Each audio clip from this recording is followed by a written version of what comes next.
Ladies and gentlemen, I am distraught, despondent. I feel betrayed because earlier today, a wonderful man whom I considered my friend, nay, my brother. Once I called you brother. Betrayed me in such a brutal and cruel way. Once I thought the chance to make you laugh was all I ever wanted. That I am not sure fences can be mended. And even now, I wish that God had chose another. I'm not sure there is a fence mending store in the United States of America that can sell enough material to repair the damage that such incredible authoritarian propaganda has caused. Serving as your foe on his behalf is the last thing that I wanted. Earlier today, my friend Michael Nip, This was my home. posted a video called "Popularity is the Only Objective Standard." All this pain and devastation, how it tortures me inside. And I saw this and I'm like, yes, Michael, thank you. You are talking about clearly that title was an irony. And we are going to discuss why popularity is not a good barometer of the quality of something. And so I immediately went on Voxer and I said, Michael, yes, I completely agree. Here is why.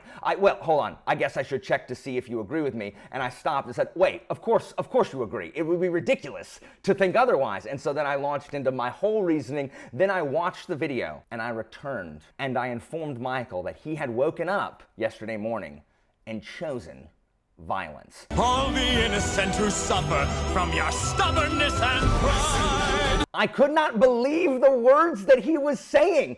I still don't believe the words that he was saying. So I am here to film a polemic countering the incredibly hot, nay, wrong opinions of Michael Nip right here. And so there are just, oh my gosh, there are just so many reasons why. But because Michael was once my friend, I will give him this. You know I can read a book for hours. And so Michael argues that there is no real objective standard for books, that we're all subjective, and I agree.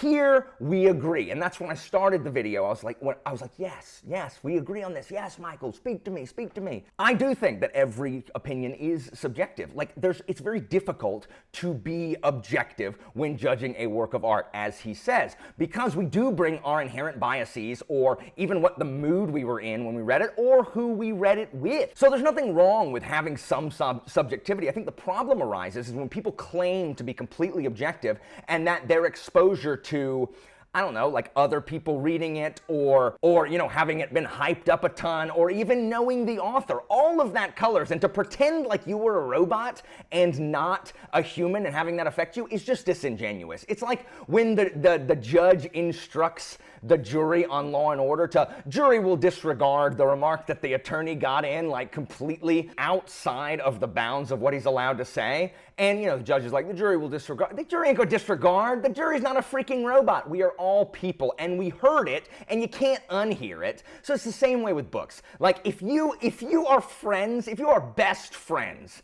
with the author whose book you're reading, you are not gonna take it to freaking BookTube and trash it. You're just not. Like, that's not how human beings work. So yes, there is subjectivity and everything, but then, my friend proceeds to say that wait, there's more. There is in fact one objective standard of quality, and that is popularity. And I can't even talk.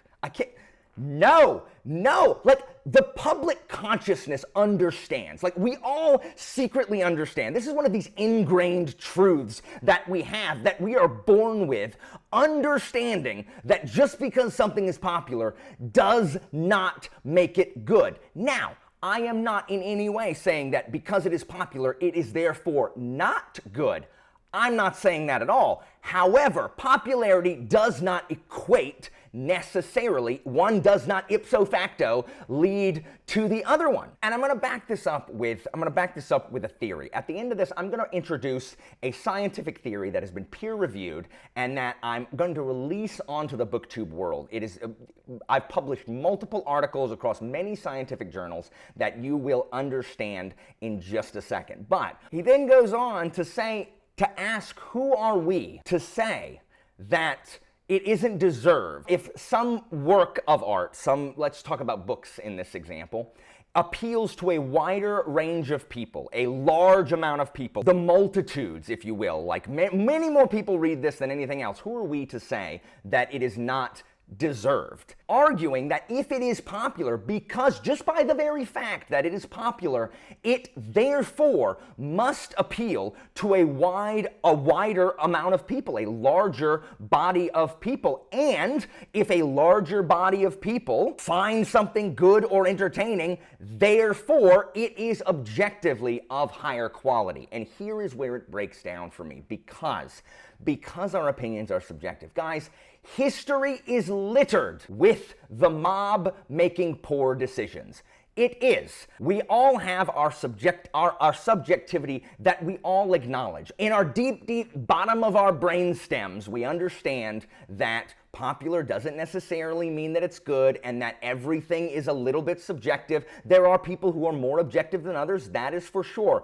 But as has been proven time and time again, the more people we get around, if we are in a room by ourselves, we are with no media, with just the piece of art, we are at our most objective. Yes, we are still subjective, but we are at our most objective. The more people you get around and the more that you hear and the more that you are exposed to, the more likely that, and I keep saying you, it is not a second, third person phenomenon. It is a first person phenomenon. The more that we lose what objectivity we have. Allow me to draw your attention to ancient Athens. Ancient Athens gave up many good peacekeeping deals during the Second Peloponnesian War after being soundly trounced by Sparta repeatedly. They have a couple reprisals where they are on top for the meantime. Sparta then offers them peace, saying, hey, let's just stop the war that's been going on for over 20 years at this point, and let's just give back our stuff. We'll go over here, you go over here. It's win-win for everyone. And the Athenian ecclesia, which is the populace. Athens was the first and only true democracy in the history of the world. So the populace of Athens is like, you know what? Oh man, we're tired of our freaking crops getting burned. Yeah, like let's have peace. Let's go and make peace with Sparta. But then, demagogues. The nail in the coffin of Michael's argument is the existence of demagogues. Cleon and his ilk get up and they demagogue the populace and they stir up dissent, they stir up fear, they just whip them up into a frenzy, and then all of a sudden they think it's a fantastic idea. What? No, Athens? Yeah, Athens, oh, screw you, Sparta. Yeah, send them packing. And they did it so many times. So many times they had the opportunity. And you know what it ends with? It ends with Athens almost a subject state of Sparta because of demagogues, because the mob is swayed. This is such a popular thing. There's even a, fairy tale? Is it a fairy tale? Like a fable? Whatever. The Emperor's New Clothes is this. This is the Emperor's New Clothes. We are told time and time again that something is good because it's popular. You hear it all the time. Oh, this is excellent. Oh, this is amazing. Yes, this is so good. We go in anticipating that it's going to be great. The more people we have around it, the more people we have around us telling us that it's great, that is clouding our ability to decide whether it is actually good or whether we just want to agree with these people whom we like. It's not always just demagogues like the emperor at the top who's not wearing clothes. It is often friends that we don't want to, a lot of people just don't want to make their friends mad or insult their friend's favorite book. Just look at now. Look at what's coming at the end of the year right now, right? We just had Wisdom of Crowds drop, and then you got the Dune movie, and then the Wheel of Time show is going to drop, right? Now imagine you're on the internet and you haven't read any of those, like me, for example. There is an immense amount of pressure to read those things and to like those things so you can be part of the discussion. As human beings, we have a desire to belong to a crowd, to belong to a tribe. That's why tribalism has existed as long as people have had communication. Politics now isn't any newer than politics 2,000 years ago when Thucydides wrote that fanatical devotion to a political party was the mark of a real man. And so we are rational beings, and we are subjective, and we are masters of our own mind, but we are also subject to these outside opinions. And that, like Michael mentions in his video, that snowballs and that compounds, and it just becomes this unstoppable wave of hype. Now, at the same token, we also judge things as terrible the same way. And I call these two, this phenomena, this psychological phenomenon that we experience, I call sympathetic DNFing, and the inverse, which is sympathetic praising. You are more likely to love a book if everyone around you is reading it at the same time and talking it up. Or you've got someone who's read it and they're constantly yeah, you should totally read this. And then there's other people reading it alongside you, and you're reporting in being yes, this is totally amazing. This is a fantastic book. Yes, oh my gosh, yes. Did you like that? Oh, I like that too. Oh my gosh, this is so great. Just like if you're reading a book and you've heard a couple people say, no, that book ain't any good, and you're reading it and you start because then you're looking for the things that they told you to look for because they're not any good, and you're oh yeah, I see that. Oh yeah. Oh, do you see this? Oh yeah, I see that too. I don't like that either. Oh my gosh, this is and then you're DNFing it. And you're DNFing it when you ordinarily, again, ceteris paribus, all things being equal, in the room on your own, would not in fact DNF it. That's sympathetic DNF proven by two of my wonderful friends who ordinarily have fantastic opinions. They were corrupted by their own sympathetic DNFing.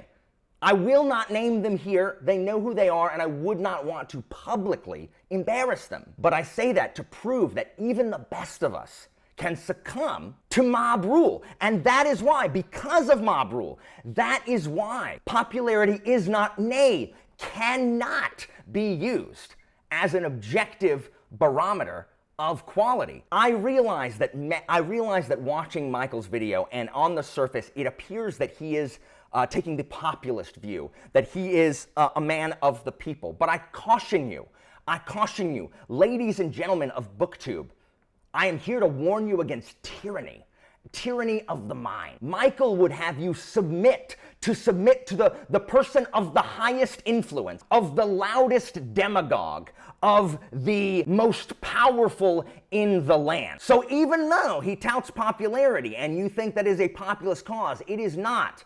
Join me in my revolution. I believe in people's right to decide for themselves whether or not a book is good, without the influence of the demagogues, without the noise of the mob, without all of these things oppressing them, shoving them down, forcing their opinions on them.